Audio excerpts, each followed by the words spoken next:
Albe Falzon. Such a pleasure to be here at the Butterfly Farm with you today. Thank you. You are the celebrated director of the iconic surf film Morning of the Earth, which was released almost or just over 40 years ago in 1972. And the Surfing for Fraternity is coming together again to celebrate that movie with the release of Spirit of Akasha that you worked on with director Andrew Kidman. I've managed to wrestle you away from the surf for a little bit of time so that you can talk, I guess, to the tribe of surfers gathering at St. Pat's not long from now. And I was wondering if we could start with, I guess, looking back to where it all began. And I'm wondering where your first surf memory was, who influenced you, how you actually got on the board in the first place. Can you tell me about that seminal period of time? Well, I was born in Redfern, which is a long way from the surf, right? Concrete jungle, concrete waves, right? And my grandfather was a swimmer. Okay. He stowed away from Malta when he was 14, got caught on the boat halfway across, ended up in Australia, and he was given residency, and we lived together in a commune in Cleveland Street with all my relatives in 3 tenement buildings. And he was into classical music and butterflies. Yeah. The thing that he loved was swimming.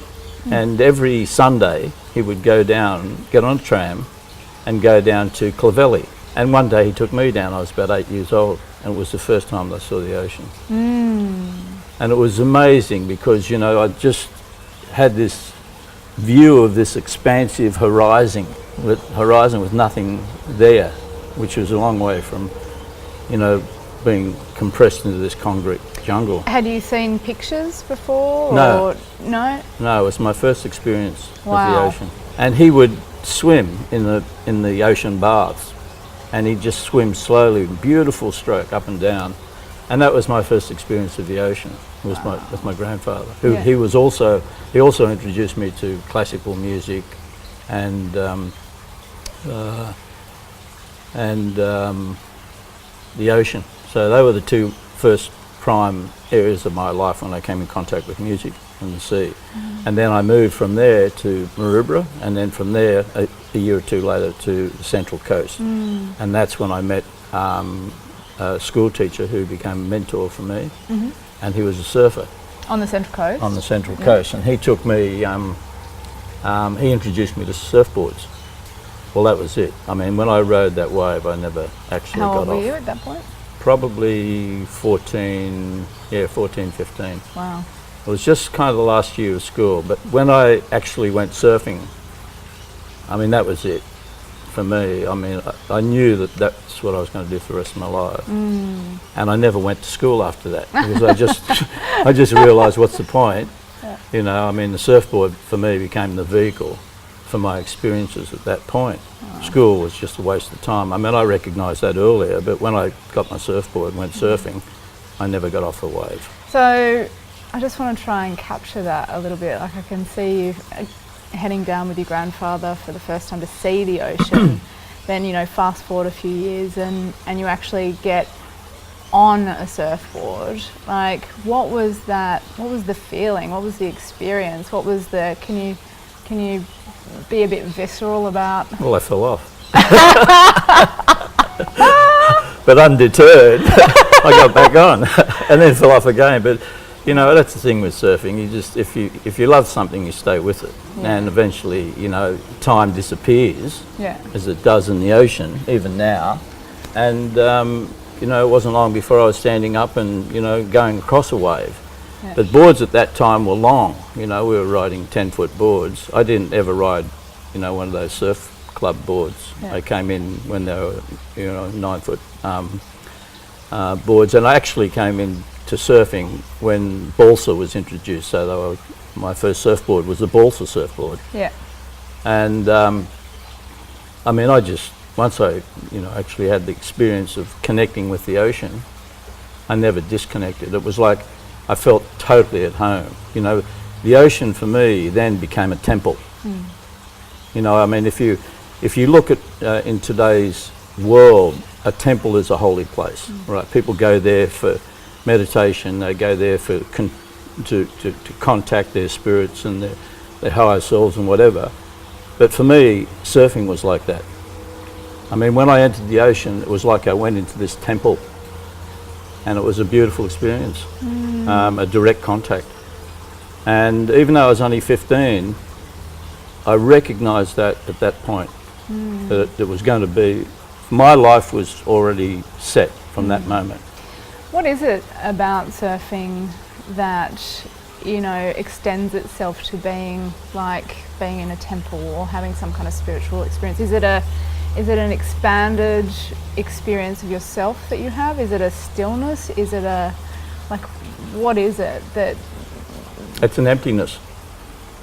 You know, when we're on land, because we've developed this mind, and we're continually thinking about things, whatever it may be, whether it's a relationship or whether it's your work or, you know, whether it's your dreams, you don't want to pursue something in your life. As soon as you enter the ocean, that's gone. When you ride a wave, it completely disappears. You get into this almost this perfect state, you know.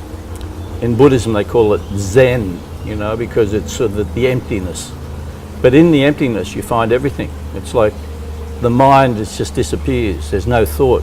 And I think that's the reason. I mean, I recognised that early and was attracted to that instantly. But in a very unconscious way, I think that's why we go surfing. We don't realise it at the time. But down the path a little, you recognise that I recognised a really conscious thing. But then it was a subconscious thing for me. It was just something that I intuitively recognised and related to. Wow. So, fast forward to the 70s. How old were you when you made Morning of the Earth? 28. I don't know. I mean, I think about Morning of the Earth, I think, I really didn't make it, you know. It's Really? just like it was already made, you know. I just happened to be in the right place. You kind of channeled. And it just kind of happened. It was like there's a blueprint. Yeah. If you believe there's a blueprint for your life, I think Morning of the Earth, or the film, was already there and set, and I just happened to fall into that place. I mean, I knew that I was going to be a photographer because, you know, from my earliest recollections, I always had a camera in my hand. So the two areas of my life that were going to be developed was surfing and photography. So I just married the two, and then one thing led to another, and I made the film. But the film was already made. I just happened to be in the spot and just did what I did, and Morning of the Earth came as a result of it. I love the idea around that, you know, that the ease at which a project like that was birthed, you know, in that really, I guess you could use that as a metaphor for life in some way, Well, it's the shape, morning or of the form. birth. Really? That's what it is. Yeah. It's the birth of an idea, or it's the birth of some deep-seated thought that you might have, you know, and it just unfolds naturally. Yeah. I think the ocean helps you do that, because what it does is it clears away everything, and then your intuition starts to function. And I think that's where all the great pieces of art and science, etc., come from. It's from the intuition. And I think Morning of the Earth just came as a result of that, even though at the time I didn't recognise that. Now I look back and go, oh yeah, that's what happened. Yeah, 40 years on. That's how it happened. So, I recognised that early. Yeah. I recognised that there was an intuitive aspect to our lives and my life. Yeah. But in that movie, I just want to look at that for a minute, because you know, it's a movie. It doesn't matter if I speak to 70, 80-year-old surfers or old lifesavers or grandfathers, grandmothers, whoever, or whether it's 20, you know, I was interviewing Matt Corby a few weeks ago or a couple of months ago now in Woodford up in Queensland, and he, you know, he's 20, and then there's these 70-year-olds, they all know Morning of the Earth, they've all watched it, they've all got a relationship with it, it sort of seems to have had this ripple effect that, you know, transcends generational boundaries, and so there's something kind of really magical that's captured in that, which, you know, I'd like to explore. You know, potentially it's the soul of surfing. That's right. And also this, I guess, idea that surfing is a lifestyle, that there is this thing called the soul surfer. And I just wanted to, I guess, explore that for a minute. What is the soul surfer? What does the soul surfer stand for? Truth. You know, I think the soul is the seed of truth and knowledge eventually, but it's truth. And there is no higher truth than when you're riding a wave. I mean, you're doing something you absolutely love. And love and truth are, you know, sister and brother. And nothing else exists at that That's time. all that matters. And I think that people relate to it because it represents, through the soul, the truth of their lives, who they really are, and what makes them the way they are. And that's why, even at that early stage, we introduced the soul element to it in that quotation. We are the measure of all things, and the beauty of our creation, of our art, is proportional to the beauty of ourselves, of our souls. Now, I think that was the key mantra for that film. And the key word for that film was soul. And, you know, there were people that were living this sort of soul, we're soul surfers, but underneath it, they didn't really define what the soul was. And I think we captured that in a way through Morning of the Earth, because that was the essence of what was important for me in making the film, to express that. Yeah. Is there a rebellious chord in the soul surfer? No, not at all. Not at all. I think it's the truth. I think people just tap into something that they love, and it's close to who they really are. It's close to the spirit of who they really are. There's no rebellion at all. It's based purely on unconditional love. Okay, so pro surfing's been at the forefront of surf culture for quite a while now. Do you think that there is a renaissance of the soul surfer ideal? Do you think that there's kind of a shift and kind of a focusing or a refocusing on what the essence and soul of surfing is throughout culture at the moment? Well, I don't think it ever goes away. I think it just gets buried. And over the last decade or two, we've had this tsunami of commercialisation. And that's really attractive, because people have to earn a living in today's world. And surfers are always thinking, how can I earn a living and keep surfing? So it's a dilemma for them. And many of them have been attracted to this commercialisation of surfing. But underneath it, the soul of surfing has never disappeared from who they are. Never. It's always there. So they may get attracted or pulled into this other area of surfing, but eventually they'll come back to it. Because out of the two, the stronger is going to draw you back. And the spirit of surfing is so strong that it's going to take you back into the ocean eventually. It might be 1 year, it might be 10 years, it might be 30 years. You often see older people, after they've had their careers, had their children, etc., coming back to the ocean and with a vengeance almost, going in and surfing. And I think that they've realised that that's what's really important to them, and they've just been sidetracked for a while, but they've gone back to it. It never disappears. I mean, I still feel as strong about surfing now as when I was 15. I mean, it still has that magnetic appeal. Hello. Hello. Do you still surf every day? Oh, pretty much. I mean, I really have a problem sort of going into town to buy supplies. But if the wind's offshore, I'm out the door in 2 seconds. You just go further and further. You go to the things that you love the most, and surfing I just love. That's all there is to it. So we've talked a bit about the soul of surfing, but I'm also interested in whether the soul surfer stands for a particular lifestyle. Can you expand on that a little bit, or talk about that for a bit? Lifestyle. Yeah, like... It's a really, what is the style of your life? I think if you really love something and you're totally committed to it, because there's nothing else, that's what you do. You follow that path, regardless of whether you're an artist or you're a surfer, then your life resonates around that decision. And you can make a conscious decision about going down that path early, or it can happen naturally for you.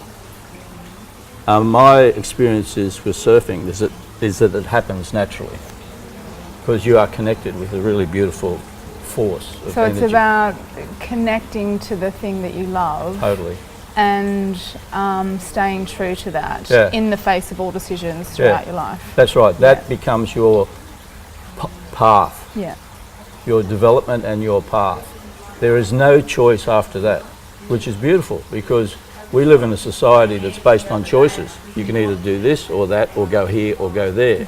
But if you're true to your spirit, then you become a soul surfer naturally. It's not something that's, oh, that's what a soul surfer is, I'm going to become a soul surfer. You already are a soul surfer. You just don't recognize that. You have tapped into an energy field that you love, and you continue down that path, and everything unfolds because of that decision. And in many cases, for me, it wasn't a decision, it just happened naturally. I didn't have to make a decision, well, do I want to be a soul surfer? I am already a soul person.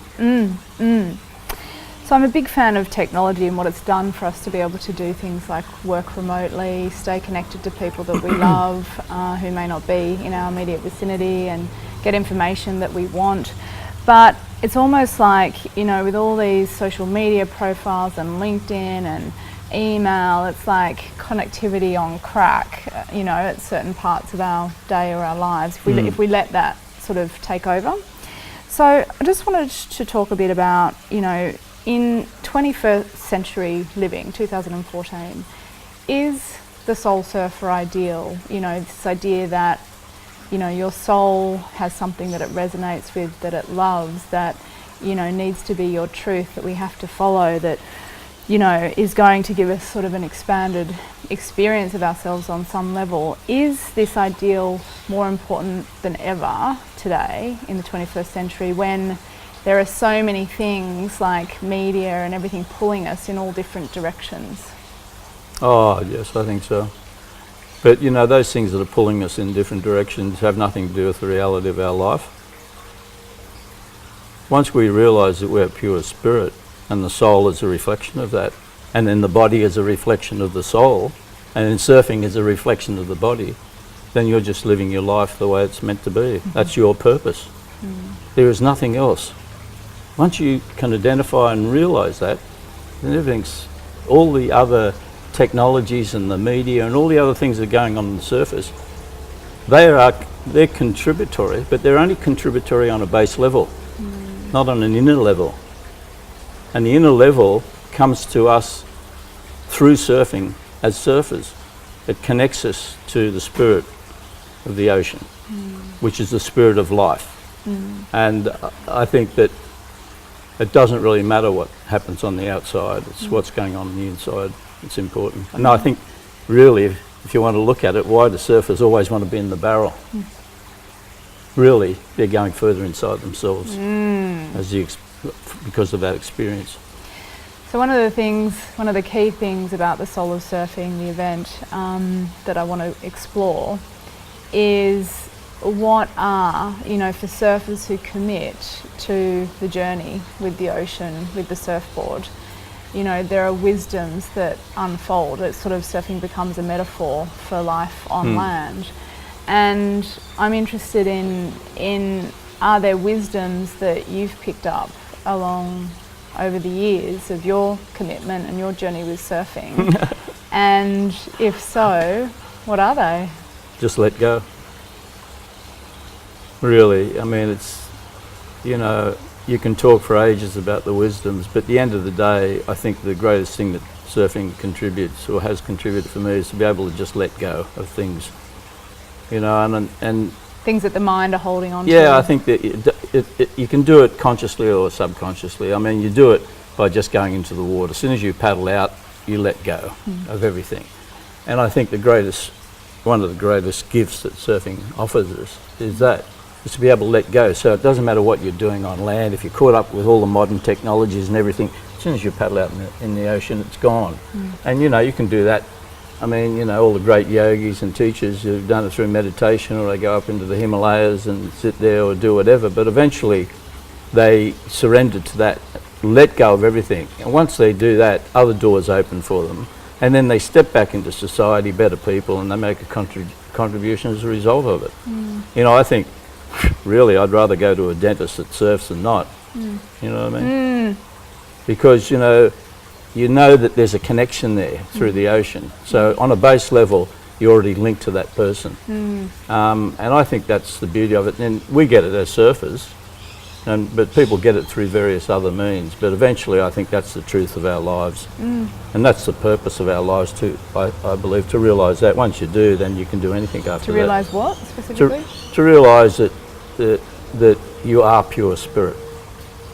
And once you do that, and surfers get it through the ocean, and once they recognise that, then everything's possible, you know, on a material level. So do you, when you refer to surfing, is surfing a spiritual practice for you? Oh, totally. Is it your spiritual practice? Never been any other way. I mean, life's a spiritual practice. Totally. It's not a turn on or turn off. You know, it doesn't matter what you do, whether you're washing dishes or paddling out. It's always a spiritual practice. That's the priority in your life. That's all there is. And how do you be in your life as a spiritual practice, you personally? How do I be in it? Yeah. What do you mean, how do I just be in it? What That's all there is to it. Well, what I mean is everybody is wandering through life, right? Like everybody is waking up every day. You know, some people What am I going to do today? Well, yeah, one person their reality might be, I'm going to go and find my score and shoot up and, you know, whatever. And then another person's reality might be, I'm going to spend as long as I can in the surf, connecting with something bigger than myself. Well, you don't have to do anything. There's nothing to do. That's the thing, you know. We always think if we go over there, our life's going to be better. I mean, if I just got to Hawaii, the waves would be much better than where I am. You know what I mean? So we're doing something, you know? Yeah. No, I just think that meditation is a really simple process of just recognising who you are and living in that moment as that person. So you're meditating 24/7? Well, I think eventually. I mean, I did, you know, meditation for a long time. Yeah. I mean, I went, you know, into a deep state of meditation for a number of years, 20 or more years. But at the same time, I didn't feel it was necessary because I felt like I was already there as soon as I paddled out. But I went into the scientific aspect of meditation because I was curious. And also, I think it helps develop the mental body, which is really important. Because most people function in this world on a physical, emotional level. And now we're into the development of a real mental age because of the technologies. It's taking everybody to this plateau. And I think meditation, in a way, scientific meditation, helped me to understand the mental body, which is really good because as soon as I was able to do that, I was able to let it go. And letting go is the key in your life, because as soon as I let it go, then I recognised it was there, but I put it in its place, and the intuition started to function. And that's where pure soul exists. It's interesting because I think you have to understand what something is before you can let it go almost as well. So you've got to have that full journey and experience around the, you know, what's the issue, let me understand it fully, okay, now I do, let's let it go. So I'm interested, what is your understanding of the mental plane? The mental body? Well, if you look at it, it's pure intelligence. It's pure universal intelligence that comes through us and helps us to recognise our purpose as humans in this plane. And you have two bodies. You have a lower body, which everyone's lower mental body, which everyone functions on, the higher mental body, which is tapped to the triad or to the Buddhic plane. And that, once you actually realise that that is there and exists and you tap into that, that's where all the great ideas come from. Everything that you see in the planet is the result of an idea. And the higher mind or the mental plane taps that, passes it down to the lower mind. We manufacture it, make life better and easier for people on this plane to realise their purpose. Then you look at, well, what is the purpose of humanity? So you can go further and further, but for an individual, that's where it's at. So, Spirit of Akasha is your most recent project, and wondering where the name came from. I thought you were going to ask that. Seems Well, like a that's good really point in the conversation to bring it up. Akasha. Well, it's a Hindu word, Akasha, but it's I've called it Acacia, Akasha. Akasha. Yeah. Well, it's a really interesting word because it's actually, it embodies everything in one word. I mean, that's what the Hindus believe. Every idea, which we're talking about in the mental plane, that comes down and we utilise, comes from somewhere. It's just not a flash in our mind, and then we, go and live that or manufacture that or do whatever we're going to do with it. It originates from a place, a space, and that space, the Hindus believe, is Akasha. Every idea that ever existed, was, now, and will be, comes from Akasha, returns to Akasha. So the spirit of Akasha really is kind of it's in an evolutionary sense, it's the next stage up from Morning of the Earth, because the Morning of the Earth dealt with this planet. It dealt with the sustainability and the beauty of planet Earth and our relationship to it through surfing. Akasha actually goes into cosmology. It's to do with the universe. It's a bigger picture. So it's like Morning of the Earth was the sun and Akasha is the father. Interesting, eh? And what's the line to surfing then for you through the movie? Well, it's just to remind people of the spirit of all things, to try and connect them to the spirit in their own life. And then surfing is a spiritual practice? Well, I think so. Yeah.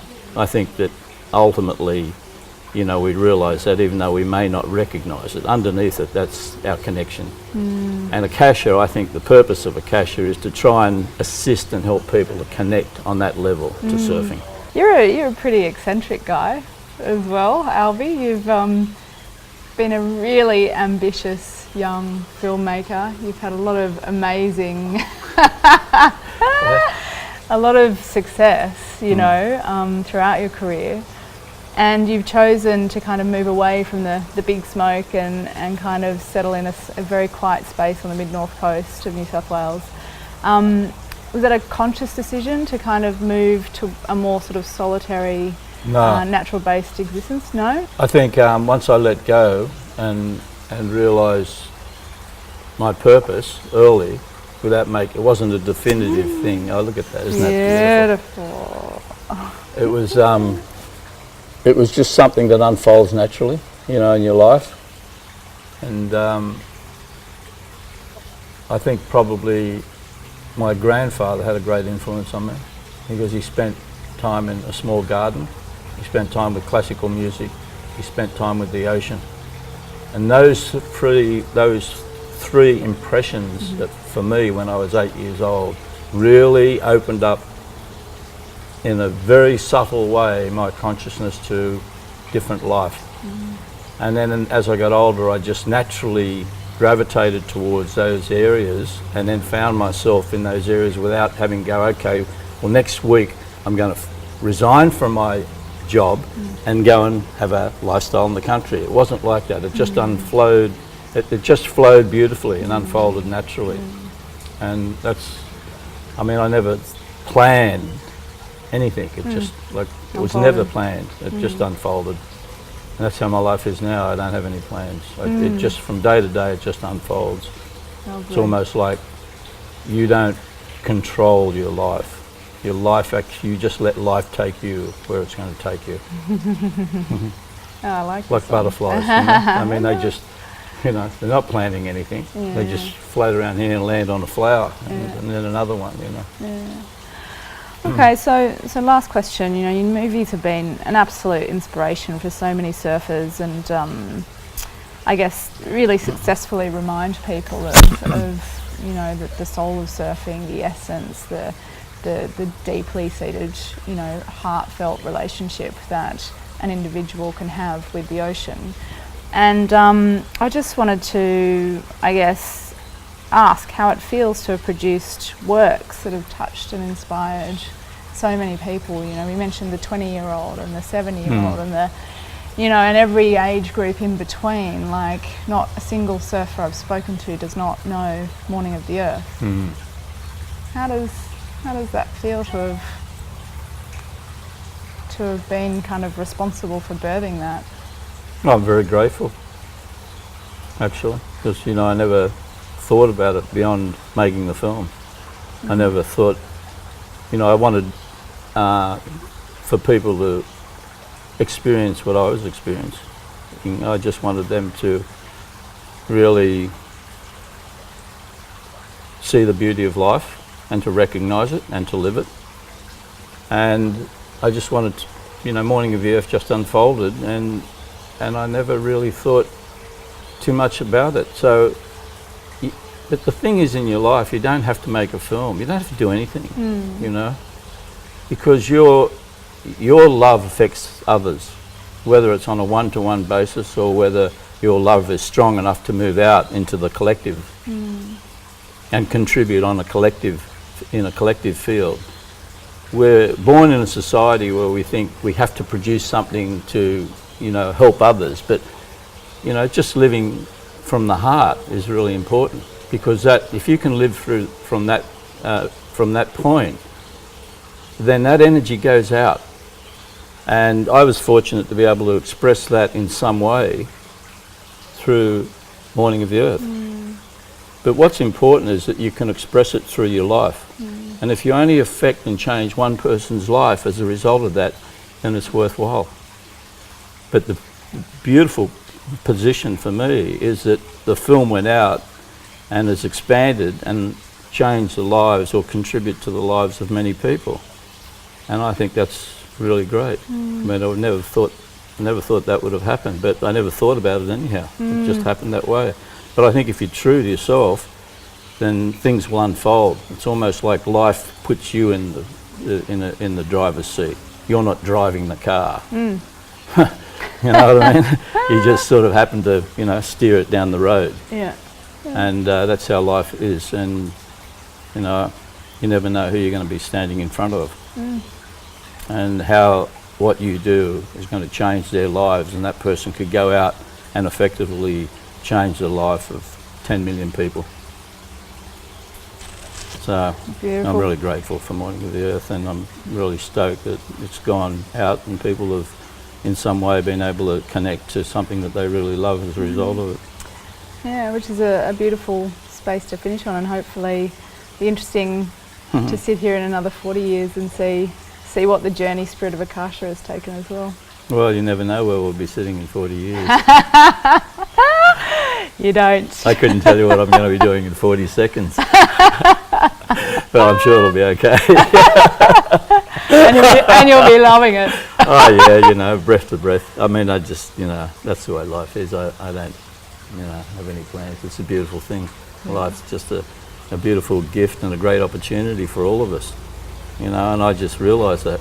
So, you know, what more can you ask for, really?